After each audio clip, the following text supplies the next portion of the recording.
এই পডকাস্টের পেছনে যে মূল ভাবনাটা সেটাই এসেছে এই বিষয় থেকে যে আমাদের এই প্ল্যাটফর্মটা শিশুদের জন্য অনেকটাই শিক্ষামূলক হতে পারে। শিশুরা এখান থেকে নেতৃত্ব, কথা বলা, এই না পাওয়া শিখতে পারে। এবং আমি এটাই বলতে চাই যে শিশুরা যখন একাকিত্বে ভোগে বা তারা যখন একগুঁয়ে হয়ে যায়, এককেন্দ্রিক হয়ে যায়, তখন তারা খারাপ কাজের সাথে যুক্ত হয়, যেমন মাদকাসক্তির মতো খারাপ কাজ। এছাড়াও কিশোর দিনগুলোতে কি ধরনের বিষয় নিয়ে আলোচনা করলে এই এপিসোডগুলো শিশুরা দেখবে এবং শুনবে এবং অনেক কিছু জানতে পারবে আমাদের মাঝে। সেজন্য আমার এই সমস্যাগুলোর একটাই সমাধান হতে পারে, সেটা হচ্ছে যেন মা বাবা এবং অন্যান্য গুরুজন আরো শিশুদের প্রতি সচেতন হন, তাদের কথা যেন তারা ভালোভাবে শুনতে পারেন, তাদেরকে বোঝার চেষ্টা করেন, ফলে তারা যেন নিজেদেরকে মনে না করে একাকিত্বে না ভোগে। সেজন্যই যেন শিশুদের এই সমস্যাগুলো দূর হতে পারবে, সেভাবেই শিশুরা নিজেদেরকে আরো ভালোভাবে পরিচালিত হবে। ফলে শিশুরা আকৃষ্ট হবে এই বিষয়ে যে আমার মতো অনেক শিশু এখানে কথা বলছে এবং তারা নিজেদের সফল হওয়ার কথা তুলে ধরছেন। তাদের মধ্যে এক ধরনের অনুপ্রেরণা সৃষ্টি হবে। আমার প্রশ্ন করে নীল ধ্রুব তারার, কত কাল আমি রব দিশাহারা, রব দিশাহারা। আমরা করব জয়, আমরা করব জয়, আমরা করব জয় একদিন। আহা বুকের গভীরে আছে প্রত্যয়, আমরা করব জয় একদিন। স্বাগতম সবাইকে। এটি আমাদের নতুন যাত্রার প্রথম পর্ব, আমরা করব জয়। আমরা করব জয় তৈরি করেছি আমরা, যেটিতে কথা বলবে শিশুরা, শোনা যাবে তাদের স্বপ্ন, প্রশ্ন। আপনাদের সঙ্গে আমি থাকছি আব্দুল্লাহ মোহাম্মদ নাফি, এনসিটিএফ নওগাঁ সাধারণ সম্পাদক, এবং আমার সঙ্গে থাকছেন এনসিটিএফ নওগাঁ সভাপতি সমাদৃতা রায় এবং চাইল্ড পার্লামেন্ট সদস্য বড়ালিকা সাহা তুষ্টি। আমরা আমাদের আজকের এই যাত্রা শুরু করেছি শিশুদের স্বপ্ন, কণ্ঠস্বর এবং ভাবনার সাথে। কিন্তু আমরা কারা, আমাদের পডকাস্ট কেন, এই সবকিছু থাকছে এই এপিসোডগুলোতে।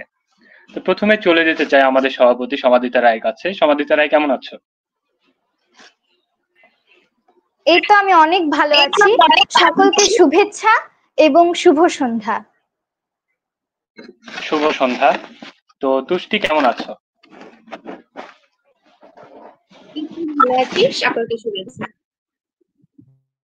শুভেচ্ছা আপনাদের সকলকে। তো সমাদৃতা রায়, তোমার কাছে প্রথম প্রশ্ন আমার যেটি, যে পডকাস্ট কেন এবং এই ভাবনাটি কোথা থেকে এলো? এই পডকাস্টের পেছনে যে মূল ভাবনাটা সেটাই এসেছে এ বিষয় থেকে যে আমাদের মনে হয়েছে যে শিশুদের একটি আলাদা প্ল্যাটফর্ম থাকা উচিত, যেখানে তারা নিজেদের সৃজনশীলতা, মেধা, মননের বিকাশ ঘটাতে পারে এবং নিজেদের চিন্তাধারাটা সকলের সামনে তুলে ধরতে পারে। তাদেরকে দেখে যেন অন্য শিশুরাও শিখতে পারে এবং অনুপ্রাণিত হতে পারে। যেমন অনেক সফল শিশু নেতৃত্ব আছেন যারা এখন অনেক ভালো ভালো পর্যায়ে রয়েছেন, তাদেরকে দেখে যেন শিশুরা অনেক কিছু শিখতে পারে এবং তারা নিজেরাও যেন অনুপ্রাণিত হয়ে অন্য ভালো কিছু কাজ করতে পারে। সেজন্য এই পডকাস্টটি খোলা আর এই পডকাস্টটি চালু করা। আর এছাড়াও যারা শিশু নিয়ে কাজ করছেন স্থানীয় এবং দেশীয় পর্যায়ে, তারাও যেন শিশুদেরকে যে পর্যায়ে দেখতে চান বা শিশুদেরকে নিয়ে যে ধরনের পরিকল্পনা রাখেন, যে ধরনের স্বপ্ন দেখেন, সেটা যেন বাস্তবায়ন করতে পারে। এজন্যই আমরা এই পডকাস্টটা চালু করেছি। অসংখ্য ধন্যবাদ। তো এবার চলে আসছি তুষ্টির কাছে। তুষ্টি, আপনি তো শিশু সংসদ সদস্য, তো এই শিশু সংসদ সদস্যের একজন প্রতিনিধি হিসেবে কিভাবে এই প্ল্যাটফর্মকে দেখছেন আপনি? আসলে এই প্ল্যাটফর্মটা শিশুদের জন্য অনেকটাই শিক্ষামূলক হতে পারে। শিশুরা এখান থেকে নেতৃত্ব, কথা বলা, এই বিষয়গুলো শিখতে পারে। তো আমরা প্রায় দেখতে পাই যে বেশিরভাগ ক্ষেত্রে বাংলাদেশে কিন্তু বর্তমানে একক পরিবার বেড়ে গিয়েছে এবং এই একক পরিবার বাবা মা উভয় কর্মরত থাকায় শিশু কিন্তু তাদের মনের কথা বলার জন্য কাউকে পায় না। তারা হয়তো বাসায় একাকিত্বের মধ্যে কাটায়। তাদের মনের কথা শোনার জন্য এই প্ল্যাটফর্মটা কিন্তু একটা গুরুত্বপূর্ণ মাধ্যম। এছাড়াও সংসদে এই প্ল্যাটফর্মটা নওগাঁ জেলাকে কিন্তু আলাদা একটা মর্যাদা নিয়ে যেতে পারে বলে আমি মনে করি। ধন্যবাদ তুষ্টি তোমাকে। তোমার কাছে আরেকটি প্রশ্ন, যে তুমি কেমন ভাবে দেখছো এই প্ল্যাটফর্মকে, যে কিভাবে এই প্ল্যাটফর্মটি শিশুদের মাঝে নিয়ে যাবে? এই প্ল্যাটফর্মটা মানে শিশুদের মাঝে নিয়ে যাওয়ার জন্য আমার মনে হয় যে এখানে যেমন আমরা এনসিটিএফ এর সদস্যরাই কিন্তু আছি। তো এই প্ল্যাটফর্মে যদি আমরা একটা সাধারণ শিশু যে কোনো সংগঠন বা কোনো কিছুতেই যুক্ত নয়, তাকে যদি নিয়ে আসা যায় এবং অন্য জেলায় এনসিটিএফ থেকে যদি একজন থাকে, তাহলে কিন্তু এটা আরো ব্যাপক সংখ্যক শিশুদের মাঝে ছড়িয়ে দেওয়া যেতে পারে এবং এটা একটা বেটার ইনিশিয়েটিভ হতে পারে। একদম ঠিক বলেছো যে আমরা যদি অন্য জেলার সদস্যদেরকে এই পডকাস্টে যুক্ত করতে পারি, আশা করছি যে সামনের এপিসোডগুলোতে তাদেরকে যুক্ত করব এবং তাদের মাধ্যমে বিভিন্ন ধারণা নিয়ে শিশুদের সাথে কিভাবে কাজ করা যায়, তাদের সমস্যাগুলো কিভাবে সমাধান করা যায় সে লক্ষ্যে এগিয়ে যাব। তো এবারে আসছি সমাদিতা রায়ের কাছে। সমাদিতা রায়, বর্তমানে শিশুদের মধ্যে যে সমস্যাগুলো রয়েছে সেগুলোর প্রতি কিভাবে তুমি বার্তা দিতে চাও এবং কিভাবে তুমি দেখছো এই সমস্যাগুলো? শিশুদের যে সকল বড় বড় সমস্যা দেখা যাচ্ছে সেগুলোর মধ্যে রয়েছে কিশোর অপরাধ, মাদকাসক্তি, মোবাইল আসক্তি, এছাড়াও আরো অনেক রয়েছে।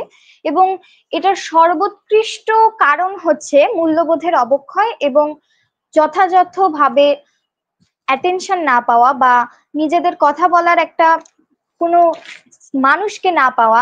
এবং আমি এটাই বলতে চাই যে শিশুরা যখন একাকিত্বে ভোগে বা তারা যখন একগুঁয়ে হয়ে যায়, এককেন্দ্রিক হয়ে যায়, তখন তারা খারাপ কাজের সাথে যুক্ত হয়, যেমন মাদকাসক্তির মতো খারাপ কাজ, এছাড়াও কিশোর অপরাধের মতো খারাপ কাজ করতে পারে। এবং যখন দেখে যে তাদের কথা বলার কেউ নেই, তাদের কথা কেউ শুনছে না, তখন তারা মোবাইলের প্রতি আসক্ত হয়ে যায়।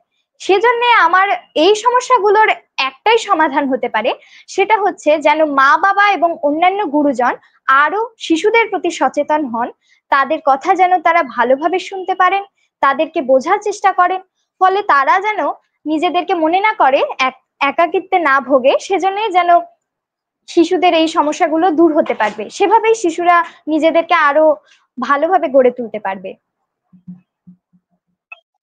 অসংখ্য ধন্যবাদ, ভালো লাগলো। তোমার কাছে আরেকটি প্রশ্ন যে তুমি কি মনে করো যে বর্তমান সমাজে যুব সমাজ যেটি রয়েছে সেটিতে সমাজের প্রতি যারা দায়বদ্ধ কি থাকবে কোনো বিষয়ের প্রতি? বর্তমান যুব সমাজের সকলেই তথ্য যোগাযোগ প্রযুক্তি বিষয়ে অনেক উন্নত এবং তারা বাহ্যিক বিষয় সম্পর্কেও অনেক বেশি জানেন। যদি তাদের ভেতরে দৃষ্টিশীল বা নৈতিক শিক্ষার যদি সবচেয়ে ভালোভাবে উদাহরণ দেওয়া যায়, তবে তারা এই সমাজের প্রতি অবশ্যই দায়বদ্ধ থাকবেন এবং নিজেদের দায়িত্ব যথাযথভাবে পালন করবেন। আর তারা যেন নিজেদের এই প্রজন্মটাকে এগিয়ে নিয়ে যেতে পারে সেজন্য কাজ করবেন। যেহেতু আমাদের আজকের এই প্রজন্মটা তথ্য যোগাযোগ প্রযুক্তির প্রজন্ম, তারা বিভিন্ন বৈশ্বিক বিষয়ে জানতে পারেন, তবে একাকিত্ব বা উদাসীনতায় যেন না ভুগতে হয় সেদিকেই শুধু যুব সমাজের খেয়াল রাখতে হবে। যদি একাকিত্ব বা উদাসীনতা যুব সমাজকে ঘিরে ধরে রাখে, তবে এই যুব সমাজ সমাজের প্রতি দায়বদ্ধ হতে পারবে না। তবে যদি তারা নিজেদেরকে সঠিকভাবে গড়ে তুলতে পারে, তবে অবশ্যই দায়বদ্ধ হতে পারবে এবং নিজেদের প্রতি নিজেদের কাজ ভালোভাবে করতে পারবে, নিজেদের দায়িত্ব পালন করতে পারবে। একদম সঠিক, ধন্যবাদ সমাধিতা তোমাকে। তো তুষ্টি, তোমার কাছে আমার এবার প্রশ্ন যে আমাদের এই পডকাস্ট কি আলাদা এমন রাখছে যে শিশুরা তারা কেন এই পডকাস্টটি দেখবে? তো আমার মনে হয় যে এই পডকাস্টটা অবশ্যই একটু ভিন্নতর। আমি এখন পর্যন্ত এমন কোনো পডকাস্ট দেখিনি যে যেখানে শিশুরা তাদের কথা বলে, শিশুরা নিজেদেরকে নিয়ে কথা বলে, তাদের শখের কথা বলে। কিন্তু আমরা করবো যাই, এটা আমাদের একটা প্রথম পডকাস্ট যেখানে শিশুরা কথা বলবে, তাদের মনের কথা বলবে, তাদের ইচ্ছা শখ এসব বিষয়ে কথা বলবে। তো এই দিক থেকে মানে শিশুদের মনের কথা প্রকাশের দিক থেকে, তাদের শখ ভালো লাগা এগুলো প্রকাশের দিক থেকে এই পডকাস্টটা অবশ্যই সব থেকে ভিন্নতর। অসংখ্য ধন্যবাদ। আমার একই প্রশ্ন সমাধিতা রায় তোমার কাছে, যে এই পডকাস্ট কি এমন আলাদা রাখছে এবং শিশুরা কেন এই পডকাস্টটি দেখবে? এই পডকাস্টটির সবচেয়ে বড় বিষয় হচ্ছে এখানে শিশুরাই নেতৃত্ব প্রদানের কথা বলবে এবং এটা শিশুদের দ্বারাই পরিচালিত হবে। ফলে শিশুরা আকৃষ্ট হবে এই বিষয়ে যে আমার মতো অনেক শিশুই এখানে কথা বলছে এবং তারা নিজেদের সফল হওয়ার কথা তুলে ধরছেন। তাদের মধ্যে এক ধরনের অনুপ্রেরণা অনুপ্রেরণার সৃষ্টি হবে, ফলে তারা এই পডকাস্টের প্রতি আকৃষ্ট হবে। এই বিষয়টি আসলে পডকাস্ট অন্যান্য পডকাস্ট থেকে এই পডকাস্টটিকে আলাদা করছে। একদম সঠিক। তো তোমার কাছে শুনতে পেলাম আমরা যে নেতৃত্ব দেওয়ার যে একটি অবস্থান রয়েছে, তো তোমার কাছে নেতৃত্ব নিয়ে আমার প্রশ্ন যে তুমি যখন সভাপতি পদে দাঁড়িয়েছিলে, তো তুমি কিভাবে অন্যদেরকে কনভিন্স করলে যে তুমি নেতৃত্ব দিতে সফলতা অর্জন করবে এবং তুমি নেতৃত্ব দিতে পারবে? এই বিষয়ে যদি আমাদেরকে জানাতে। আসলে আমার সেভাবে কনভিন্স করার প্রয়োজন হয়নি, কারণ গত কমিটিতে আমি অনেক নিজেকে অনেক ডেভেলপ করতে পেরেছি, নিজের ডিজিটাল স্কিল এছাড়াও বিভিন্ন ধরনের স্কিল ডেভেলপ করতে পেরেছি, নেতৃত্ব প্রদানের ক্ষমতাও আমি জানতে পেরেছি গত কমিটিতে থেকে, অর্থাৎ অভিজ্ঞতা পেয়ে পেয়ে। সেজন্য হয়তো বা কনভিন্স করার প্রয়োজন হয়নি, তারা দেখতে পেরেছেন যে আমি যোগ্যতা সম্পন্ন এবং অভিজ্ঞতা সম্পন্ন মানুষ, সেজন্য তারা আমাকে নির্বাচন করে নিয়েছেন। এই অসংখ্য ধন্যবাদ, অনেক কিছু জানতে পারলাম। তো সমাদৃতা, আমরা তো জানি যে হচ্ছে তুমিও গান পারো এবং হচ্ছে তুষ্টিও গান পারো, সমাদৃতা অনেক ভালো আবৃত্তিও করতে পারো। তো এখন কি সমাদৃতা আমাদের কি কোনো গান বা কবিতা আবৃত্তি করে শোনাবা কিনা? অবশ্যই আমি এখন একটি আবৃত্তি শোনাতে পারবো। তাহলে শোনা আবৃত্তি যাক, করছি শুরু কর। আবৃত্তি করছি সোনার তরী, লিখেছেন কবি রবীন্দ্রনাথ ঠাকুর। গগনে গরজে মেঘ, ঘন বরষা, কুলে একা বসে আছি, নাহি ভরসা। রাশি রাশি, ভাড়া ভাড়া, ধান কাটা হলো সারা। ভরা নদী ঘোরে ধারা, খর পরশা। কাটিতে কাটিতে ধান এলো বরষা। একখানি ছোট ক্ষেত, আমি একেলা, চারিদিকে বাঁকা জল করিছে খেলা। পরপারে দেখি আঁকা, তরু ছায়া মসি মাখা, গ্রামখানি মেঘে ঢাকা, প্রভাত বেলা। এপারেতে ছোট ক্ষেত, আমি একেলা। গান গেয়ে তরিবে কে আসে পারে, দেখে যেন মনে হয় চিনি উহারে। ভরা পালে চলে যায়, কোনো দিকে নাহি চায়, ঢেউগুলি নিরুপায় ভাঙে দুধারে। দেখে যেন মনে হয় চিনি উহারে। ওগো, তুমি কোথা যাও, কোন বিদেশে? বারিক ভিড়াও তরি, কুলেতে এসে। যেও যেথা যেতে চাও, যারে খুশি তারে দাও, শুধু তুমি নিয়ে যাও ক্ষণিক হেসে আমার সোনার ধান কুলেতে এসে। যত চাও তত লও তরণী পরে, আর আছে আর নাই দিয়েছি ভরে। এতকাল নদী কূলে যাহা লয়েছিনু ভুলে, সকলই দিলাম তুলে থরে বিথরে। এখন আমারে লহ করুণা করে। ঠাঁই নাই ঠাঁই নাই ছোট সেতরি, আমারই সোনার ধানে গিয়াছে ভরি।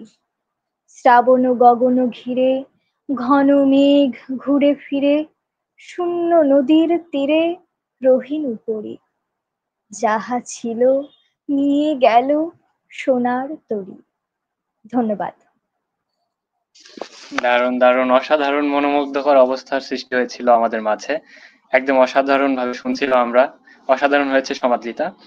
তো আমরা জানি যে হচ্ছে তুষ্টিও গান পারো এবং সমাদৃতাও গান পারো। তো আমরা এপিসোড গুলোর মধ্যে মাঝে মধ্যে একটু গান শোনার জন্য একটু রিকোয়েস্ট করব, তোমাদের কাছ থেকে আমরা গান শুনবো। তো এবার আবার চলে আসি প্রশ্ন পর্বে।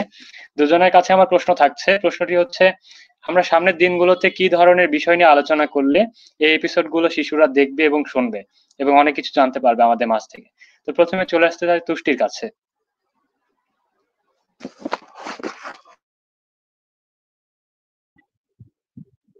আমার মনে হয় যে সামনের এপিসোড গুলোতে আমরা যদি শিশুদেরকে বিভিন্ন ধরনের টপিকস, যেমন যেগুলো আমরা জানি না, যেমন ধরো যে অজানা বিষয়, যেমন এনসিটিএফ সম্পর্কে কিন্তু বর্তমান বাংলাদেশে অনেক শিশুই জানে না।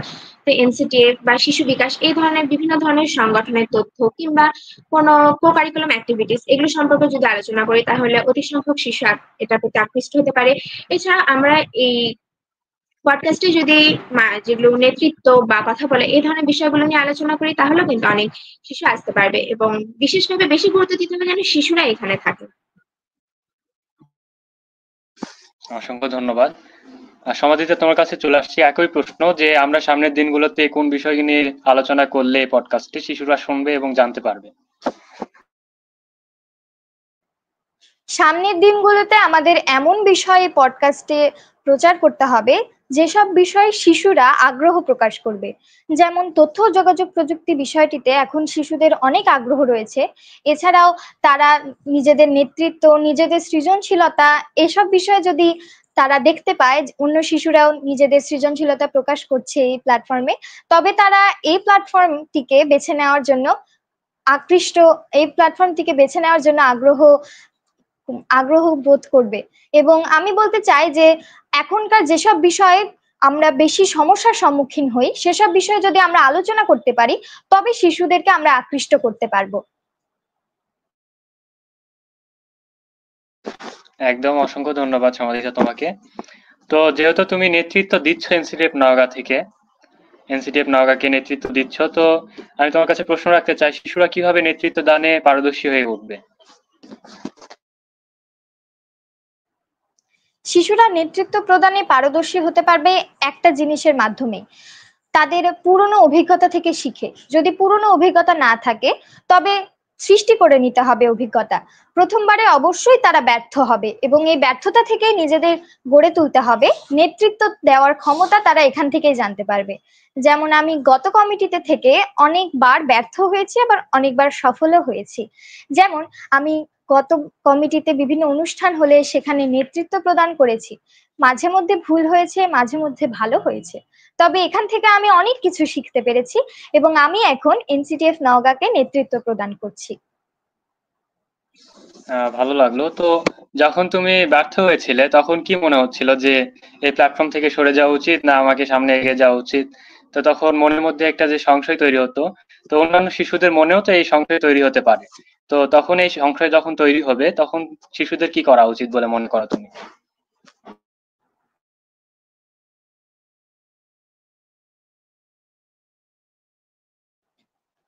শিশুদের মনে যখন এ ধরনের সংশয় সৃষ্টি হবে, তখন যেন তারা কোনো বড়র সাথে কথা বলতে পারে, তাদের মনের কথা খুলে প্রকাশ করতে পারে এবং কখনো যেন পেছনে ফিরে না তাকায়, সামনে এগিয়ে যেতে হবে। ব্যর্থ হয়েছে, অবশ্যই এটা একটা ভালো দিক, কারণ ব্যর্থতা থেকে মানুষ অনেক ভালো কিছু শিখতে পারে, অনেক ভালো কিছু করতে পারে। সেজন্য আমি বলবো মন খারাপ করা উচিত নয়, পিছিয়ে পড়া উচিত নয়, নিজেদেরকে আরো ভাবে ভালো করে গড়ে তুলে সামনের দিকে এগিয়ে যাওয়া উচিত। আরেকটি প্রশ্ন হচ্ছে যে আমাদের সমাজের অভিভাবকরা রয়েছেন, তারা বিভিন্ন প্রতিযোগিতায় হচ্ছে তাদের সন্তানদের যখন অ্যাটেন্ড করান, তারা মনে করেন যে হচ্ছে প্রথম, দ্বিতীয় এবং তৃতীয় না হলে হয়তোবা তাকে দ্বারা কোনো কিছু সম্ভব নয়। তো তাদের কাছে তুমি কি উত্তরটি রাখতে যাচ্ছ এবং কি বার্তাটি দিতে যাচ্ছ যে শিশুরা শুধু প্রথম, দ্বিতীয় এবং তৃতীয়র মাধ্যমে তাদের সৃজনশীলতা প্রকাশ করতে পারে না, এবং তাদের মাধ্যমে কিভাবে সৃজনশীলতা প্রকাশ করতে পারে সেই বিষয় নিয়ে একটু আলোচনা করো। যে কোনো প্রতিযোগিতায় অংশগ্রহণ করাটাই বড় কথা, এবং আমি বলতে চাই সকল পিতামাতার প্রতি, যেন তারা যখন তাদের শিশুদেরকে বিভিন্ন প্রতিযোগিতায় অংশগ্রহণ করাবে, তারা যেন মাথায় রাখতে পারেন যে তাদের শিশুও অনেক বেশি চেষ্টা করেছে। যদি প্রথম, দ্বিতীয় বা তৃতীয় না হতে পারে, তবে মন খারাপ করার কোনো কারণ নেই, কারণ আমরা যখন ব্যর্থ হই তখনই আমরা শিখতে পারি। এই যে আমরা অংশগ্রহণ করেছি, আমি মানুষের সামনে কথা বলতে পেরেছি, এটা সবচেয়ে বড় কথা। আর যেন সকলে মনের মধ্যে এই সাহসটা রাখে যে আমি হারতে চাই না, আমি কখনো হারার জন্য জন্ম হইনি, তাই নিজের মধ্যে একটা আত্মবিশ্বাস সৃষ্টি করতে হবে। একদম একদম সঠিক। তো অসংখ্য ধন্যবাদ সমাদৃত তোমাকে। এবারে যেতে চাই তুষ্টির কাছে। তুষ্টি, প্রযুক্তি এবং সোশ্যাল মিডিয়ার যুগে শিশুরা কিভাবে সোশ্যাল মিডিয়াকে কাজে লাগিয়ে তাদের এক্সপিরিয়েন্স গুলো বাড়াবে এবং তারা ভালোভাবে থাকতে পারবে এবং তাদের জীবন জীবিকা করতে পারবে? তো আমি বলতে চাই যে প্রযুক্তি এবং সোশ্যাল মিডিয়া এই দুটারই কিন্তু ভালো দিক এবং খারাপ দিক উভয় আছে। তো শিশুরা যেন এই প্রযুক্তি ও সোশ্যাল মিডিয়া ভালো দিকটা যেন ব্যবহার করে, খারাপ দিকের প্রতি যেন আসক্ত না হয়। যেমন আমরা দেখি যে বিভিন্ন ধরনের বিশ্ববিদ্যালয় কিন্তু তাদের অনলাইন কোর্স, মানে বিদেশি বিশ্ববিদ্যালয়গুলো তাদের অনলাইন কোর্স কিন্তু অনেকটাই, বেশিরভাগই ফ্রিতে অনলাইনে উন্মুক্ত করে দিয়েছে। তো শিশুরা সেখান থেকে কোর্স করার মাধ্যমে নিজেদের দক্ষতা বৃদ্ধি করতে পারে। এছাড়া প্রোগ্রামিং ভাষা কিংবা ইংরেজি গ্রামার, টিকাল এবং প্রনাউন্সিয়েশন এই সবকিছু বিষয়ে কিন্তু অনেক ধরনের কোর্স কিংবা অনেক ভিডিওস আছে, সেগুলো দেখে কিন্তু শিক্ষার্থীরা নিজেদের সমৃদ্ধ করতে পারবে, নিজেদের দক্ষতাকে বিকশিত করতে পারবে। তো আমার মনে হয় যে শিক্ষার্থীরা যেন সোশ্যাল মিডিয়া ও প্রযুক্তি ভালো দিকটা ব্যবহার করে, খারাপ দিকের প্রতি যেন কখনোই তারা আকৃষ্ট না হয় এবং কখনোই যেন সেটির প্রতি ব্যবহার না করে। তোমার কাছে আরেকটি প্রশ্ন, যে এই সমাজের শিশুরা কিভাবে সৃজনশীলতার পরিপক্ক করবে? আরেকবার বললে ভালো হতো। দুঃখিত, আমি আবার বলছি যে শিশুদের সৃজনশীলতা যেটি রয়েছে সেটি কিভাবে আরো পরিপক্ক করা যায় সে বিষয়ে তুমি যদি কোনো ধারণা দিতে। আমার মনে হয় যে শিশুদের সৃজনশীলতাকে আরো বৃদ্ধি করার জন্য, আরো পরিপক্ক করার জন্য তাদের মানে তাদের সেই বিষয়টা সম্পর্কে মনে করেন আরেকটু প্রশিক্ষণ নেওয়া দরকার। কারণ আমি যদি একটা কিছু পারি, সেটা যদি আমি মানে মাধ্যমিক পারি, কিন্তু আমি যদি সেটা কারো থেকে একটু হেল্প নেই কিংবা কারোর কাছে যাই যদি শিখি, তাহলে কিন্তু সেটা আমার আরেকটু বৃদ্ধি পাবে, আমি আরেকটু ভালো করতে পারবো। তো এভাবে শিশুদের সৃজনশীলতাকে পরিপক্ক করা যায়। এছাড়া বিভিন্ন প্রতিযোগিতা অংশগ্রহণ, যেটা আমাদের সভাপতি বলে গিয়েছেন যে প্রতিযোগিতা অংশগ্রহণের হওয়ার সময় কিন্তু শিশু তাদের অনুশীলনটা বেশি করে থাকে, যে আমাকে প্রতিযোগিতায় একটু ভালো করতে হবে। এই চিন্তা নিয়ে কিন্তু সে তার অনুশীলনটা করে, তা এর মাধ্যমে সে তার সৃজনশীলতাকে কিন্তু আরো পক্ক করে তুলতে পারে। অসংখ্য ধন্যবাদ। তো আপনাদের দুজনের কাছে আমার এখন প্রশ্ন, যেহেতু আপনারা সংগঠনে কাজ করছেন, এর পাশাপাশি আপনারা সাংস্কৃতিক একজন ব্যক্তিত্ব, সাংস্কৃতিক মনোভাব নিয়ে চলেন, তো এই সুস্থ সংস্কৃতি শিশুরা কোথা থেকে পেতে পারে? প্রথমে আসছে সমাধিতা রায়ের কাছে। সুস্থ সংস্কৃতি তখনই গড়ে উঠবে যখন তাদের মধ্যে সুস্থ মানসিকতা থাকবে, যখন তারা চিন্তা করবে না যে তাদের প্রথম, দ্বিতীয় বা তৃতীয় হতে হবে, বা তাদেরকে তাদের বেস্টেস্ট হতে হবে। এরকম চিন্তা করলে কখনোই কোনো বিষয়ে এগিয়ে চলা যায় না। যদি শিশুরা চিন্তা করে যে আমি একটা বিষয়ে জানতে পেরেছি এবং আমার এখানে সৃজনশীলতা বৃদ্ধি হয়েছে, তবে তো অনেক ভালো। কিন্তু যদি তারা সাংস্কৃতিক বিষয়ে যুক্ত হতে চায়, তবে তাদের এই মনোভাবটা রাখতে হবে যে আমি হাঁটতে হাঁটতে শিখবো। যদি আমি প্রথম, দ্বিতীয় বা তৃতীয় না হতে পারি, অবশ্যই আমি পরবর্তীতে হতে পারবো। যদি পরবর্তীতেও না হতে পারি, তবে তো আমি আরো ভালো কিছু শিখতে পারলাম। আমি জানতে পারবো যে আমার কোথায় ভুল গিয়েছে, এবং আমি আরো নিজেকে গড়ে তুলতে পারবো, নিজেকে প্রতিষ্ঠিত করে তুলতে পারবো সুস্থ মানসিকতার মাধ্যমে। অসংখ্য ধন্যবাদ। তুষ্টি, তোমার কাছে যাচ্ছি। তুমি কিছুক্ষণ আগে বললে যে বেশ কিছু কোর্স যদি ফ্রিতে করে দেওয়া যায় অন্যান্য দেশগুলোর মতো, শুধু যে আমরা কোর্স ফ্রিতে করে ভিডিও দেখার মাধ্যমে যে আমরা শিক্ষা লাভ করব সেটি নয়, কিন্তু আমাদের শিক্ষার মাঝেও যে এন্টারটেইনমেন্ট দরকার হয়, এই এন্টারটেইনমেন্ট মাধ্যমে যে শেখা যায়, তো এটা কিভাবে শেখা যায় তোমার কাছে আমার প্রশ্ন। মানে এন্টারটেইনের মাধ্যমে কিভাবে শেখা যায়? জি, শুধু তো একঘেয়েমি হয়ে যায় না আমরা যখন পড়াশোনা করি বা বিভিন্ন ভিডিও দেখি শিক্ষামূলক, তো শিক্ষামূলক ভিডিওর মধ্যে যদি মজার কিছু থাকে যে শিশুর মনকে আরো অনুপ্রাণিত করবে, তো এই সকল বিষয়গুলো নিয়ে যদি আলোচনা করো।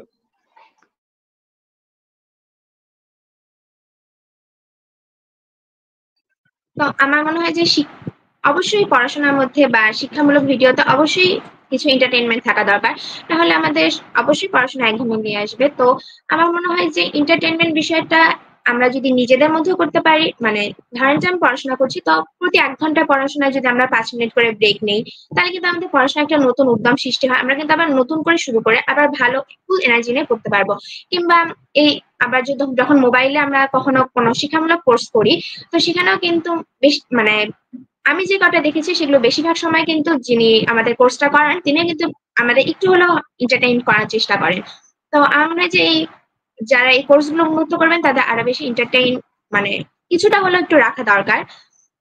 হয়তো তারা কোর্স করার ফাঁকে কোনো একটা ওই কোর্স সম্পর্কিত কোনো একটা মজার তথ্য দিতে পারেন, যেটা হয়তো আমাদের মজার তথ্যটা দিতে পারেন, যেটা আমাদের হয়তো মনে থাকবে, যেটা আমাদের ওই কোর্সটা সম্পর্কে আরো ভালো জানতে সাহায্য করবে। তো এইভাবেই এন্টারটেইনটা হেল্প করতে পারে। ধন্যবাদ তুষ্টি তোমাকে। সমাধিতে তোমার কাছে আসছি যে সুস্থ যে বিনোদনের কথা বললাম, আমরা তো শিখতে পারলাম, কিন্তু এই সুস্থ বিনোদনটা কোথা থেকে আমরা পাবো? শিশুরা আমরা কোথা থেকে এই সুস্থ বিনোদনটা পাবো সেটা একটু বিস্তারিত আমাদেরকে বলো। সুস্থ বিনোদন পাওয়া যাবে এমন একটা জিনিসের মাধ্যমে, যে জিনিসটা হয়তোবা আমরা এখন করছি, যেমন পডকাস্টের মাধ্যমে কিন্তু তারা এক ধরনের বিনোদন পেতে পারে। যেমন আমরা শেখার মাধ্যমে, এই পডকাস্টের মাধ্যমে যেমন আমরা অনেক কিছু শিখতেও পারছি, তেমন ভাবে কিন্তু আমরা নিজেদের এন্টারটেইনমেন্টও যুক্ত হয়েছি। যেমন আমি একটা আবৃত্তি করলাম, এছাড়াও আমরা হয়তোবা গান করব। এর মাধ্যমে তারা কিন্তু আহ তাদের বোরিং ফিল হবে না, এবং তারা এই প্রোগ্রামটি দেখার জন্য আকৃষ্ট হবে।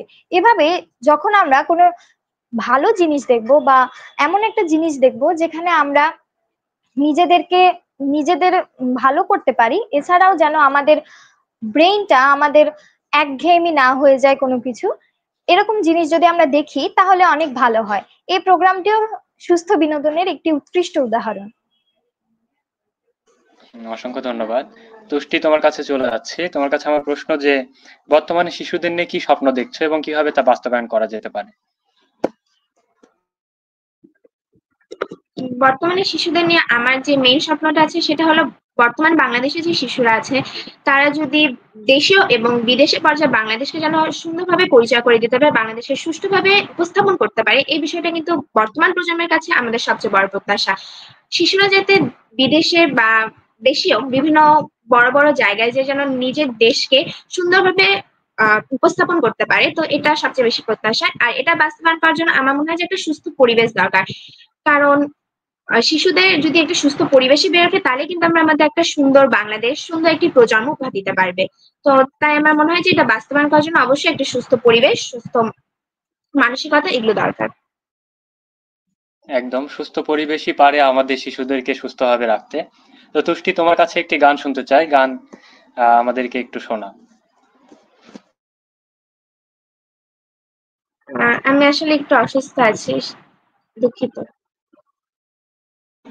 আচ্ছা, সমস্যা নেই। সমাদৃতা, তোমার কাছে গানে চলে যাচ্ছি। তোমার কাছে একটি গান শুনতে যাচ্ছি। অবশ্যই, যেহেতু আমি এর আগে রবীন্দ্র রব- উম, রবীন্দ্রনাথ ঠাকুরের একটি কবিতা করেছি, তাই আমি এখন একটি ভিন্নধর্মী গান করার চেষ্টা করছি। আমায় প্রশ্ন করে নীল ধ্রুব তারার, কতকাল আমি রব দিশাহারা, রব দিশাহারা। জবাব কিছুই তা দিতে পারি নাই, শুধু পথ খুঁজে কেটে গেল এ জীবন সারা, এ জীবন সারা। আমার প্রশ্ন করে নীল ধ্রুব তারার, কতকাল আমি রব দিশাহারা, রব দিশাহারা। কারা যেন ভালোবেসে আলো জ্বেলেছিল, সূর্যের আলো তাই নিভে গিয়েছিল। কারা যেন ভালোবেসে আলো জ্বেলেছিল, সূর্যের আলো তাই নিভে গিয়েছিল। নিজের ছায়ার পিছে ঘুরে ঘুরে মরে মিছে একদিন চেয়ে দেখি এ জীবন সারা, এ জীবন সারা। আমার প্রশ্ন করে নীল ধ্রুব তারার, কতকাল আমি রব দিশাহারা, রব দিশাহারা। আমি পথ খুঁজি না তো, পথ মোরে খোঁজে, মন যা বোঝে না বোঝে, না বোঝে তা খোঁজে। আমি পথ খুঁজি না তো, পথ মোরে খোঁজে, মন যা বোঝে না বোঝে, না বোঝে তা খোঁজে। আমার চতুর্পাশে সবকিছু যায় আসে, আমি যেন তুষারিত গতিহীন ধারা, গতিহীন ধারা। আমার প্রশ্ন করে নীল ধ্রুব তারার, কতকাল আমি রব দিশাহারা, রব দিশাহারা। জবাব কিছুই তা দিতে পারি নাই, শুধু পথ খুঁজে কেটে গেল এ জীবন সারা, এ জীবন সারা। আমার প্রশ্ন করে নীল ধ্রুব তারার, কতকাল আমি রব দিশাহারা, রব দিশাহারা। ধন্যবাদ। হ্যাঁ, কি দারুণ দারুণ দারুণ, অসাধারণ। আমরা প্রায় দেখতে দেখতে আমাদের এপিসোডে একদম শেষের দিকে চলে এসেছি। তো শেষের দিকে দুজনের কাছে আমার প্রশ্ন যে আপনাদের এনসিটিএফ নওগাঁর সাথে কতদিন যাবত থাকা হয়েছে এবং এবং জার্নিটা যদি আমাদেরকে শেয়ার করতেন। প্রথমে চলে যাচ্ছি তুষ্টির কাছে। এনসিটিএফ নওগাঁর সাথে আমার জার্নিটা প্রায় 2 বছরের, মানে আমি এর আগের কমিটিতে ছিলাম, এটা এটা আমার সেকেন্ড কমিটি। তো আমার জার্নিটা কখনো একটু কঠিন ছিল, কখনো সহজ ছিল। তো প্রথমেই আমি কিন্তু উপনির্বাচনে প্রথম কমিটিতে এসেছিলাম। তো সেই সময় আমার প্রতিদ্বন্দ্বী ছিল ৩ জন। তখন আমার মধ্যে খুব ভয় হয়েছিল যে আমি কি আদৌ জিততে পারবো, আমি কি আদৌ এই প্ল্যাটফর্মটা আসতে পারবো। তো সেখানে হয়ে যাওয়ার পরে তো পরবর্তী ওই প্রথম কমিটি আমি বিভিন্ন ধরনের যে প্রোগ্রামগুলো হতো সেখানে অংশগ্রহণ করতাম। হয়তো সেখানে আমার অনেক ভুল হতো বা হয়তো কখনো ভালো করতে পারতাম। তো এই সবকিছু মিলেই আমি এই জায়গা পর্যন্ত আসতে পেরেছি। এবং সেকেন্ড কমিটি, মানে এটা যে আমার সেকেন্ড কমিটি, এই কমিটিতে যে আমি নির্বাচিত হয়েছি, এটা আমার কাছে সত্যি একটি অত্যন্ত খুশির খবর ছিল এবং এটা আশাও দিচ্ছিল যে আমি হতে পারবো। তো আমার এই জার্নিটা অবশ্যই কখনো স্মুথলি ছিল এবং কখনো হার্ড ছিল। আমার এই জার্নিটা আমার আগের কমিটির সব সদস্যরাই খুবই সাহায্য করেছে। বিশেষ করে আমি উল্লেখ করতে চাই যে সমাদৃতা দিদি, তিনি আমাকে প্রথম এই এনসিটিএফ এই প্ল্যাটফর্মটা সম্পর্কে বলেছিল। তো তার কাছে অবশ্যই অনেক থ্যাংক ইউ, অনেক কৃতজ্ঞতা। ধন্যবাদ। ধন্যবাদ তুষ্টি। এবং সমাদিতের কাছে চলে যেতে চাই যে তোমার জার্নিটা কেমন ছিল এনসিটিএফ নওগাঁর সাথে? যদি আমার জার্নির কথা বলতে হয়, তবে আমি গত কমিটিতেও ছিলাম। গত কমিটিতে একদম আমি শুরু থেকে ছিলাম। সেজন্য আমি যখন দেখতাম যে আমি অ্যাকচুয়ালি কিছুই জানতাম না একটা সংগঠন পরিচালনা কেমন করে করতে হয়, কেমন করে সকলের সাথে কমিউনিকেট করতে হয়, এ বিষয়ে আমার একটুও ধারণা ছিল না। তবে গত কমিটিতে থাকার মাধ্যমে আমি বুঝতে পেরেছি এবং বড়দের কাছ থেকে অনেক কিছু শিখতে পেরেছি। এবং আমার একটি অভিজ্ঞতা সৃষ্টি হয়ে গিয়েছে যে আমি কেমন করে সবকিছু সামলিয়ে পড়াশোনা চালাতে পারবো, এছাড়াও আমি সকলকে নিয়ে কাজ করতে পারবো। আমার এই গত কমিটির জার্নির যদি কথা বলি, তবে এটা আমার কাছে বলা যায় যে আমি স্মুথলি এটা কাটিয়েছি। কারণ আমার বড়রা আমার কাছে অনেক হেল্পফুল ছিল, আমাকে অনেক সাহায্য করেছে। আমার যে কোনো বিষয়ে যদি আমার কোনো দরকার হয় বা আমি কোনো যদি সমস্যার সম্মুখীন হই, তবে আমার বড়রা আমাকে অনেক সহায়তা করেছে। তাদের কাছে আমি মূলত অনেক কৃতজ্ঞ এবং আমি জানাতে চাই যে তাদের জন্যই মূলত আমি এই এখনকার কমিটির নবনির্বাচিত সভাপতির যোগ্যতা অর্জন করতে পেরেছি এবং আমার জার্নিটা অনেক ভালোভাবে কেটেছে।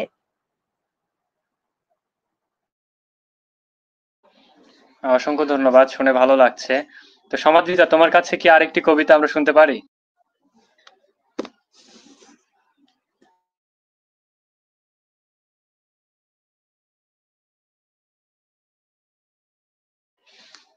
সমাদৃতা, এখন যেহেতু আমি গুরু গম্ভীর একটি কবিতা করে দিয়েছি, সেহেতু আমি এখন একটি মজার কবিতা করতে চাই এবং আমি আবৃত্তি করছি কবি কাজী নজরুল ইসলামের লিচু চোর। বাবুদের তাল পুকুরে, হাবুদের ডাল কুকুরে, সে কি বাস করলে তারা, বলি থাম একটু দাঁড়া, পুকুরের ওই কাছে না লিচুর এক গাছ আছে না, কোথা না আসতে গিয়ে এক বড় কাস্তে নিয়ে গাছে গিয়ে যেই চড়েছি, ছোট এক ডাল ধরেছি, ও বাবা মরাত করে পড়েছি সরাত জোরে, দেখি গিয়ে বস্তের ঘরে শুনি প্রাণ আসলো ধরে, যাবো ফের কানমলি ভাই, চুরিতেই আর যদি যাই, তবে মোর নামই মিছা, কুকুরের চামড়া খিচা, সে কি ভাই যায় রে ভুলা, মালির ওই পিটনি গুলা, কি বলিস ফের হপ্তা, তৌবা নাক খপ্তা। ধন্যবাদ। অসংখ্য ধন্যবাদ সমাদৃতা তোমাকে। অসংখ্য ধন্যবাদ জানাচ্ছি সমাদৃতা রায় এবং বড়ালিকা সাহাতুষ্টিকে এতক্ষণ আমাদেরকে সময় দেওয়ার জন্য এবং এই সকল প্রশ্নগুলোর উত্তর সুন্দরভাবে শিশুদের মাঝে পৌঁছে দেওয়ার জন্য।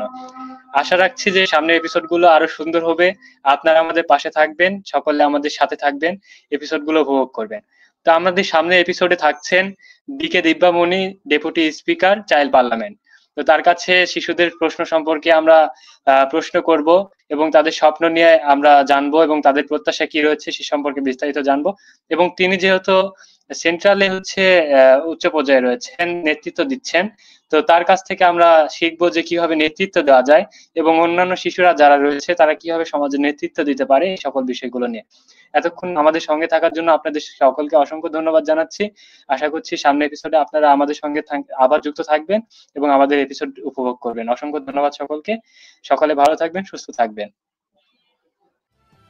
আমরা করব জয়, আমরা করব জয়, আমরা করব জয়, এক দিন আহা বুকের গভীরে আছে প্রত্যয় আমরা করব জয়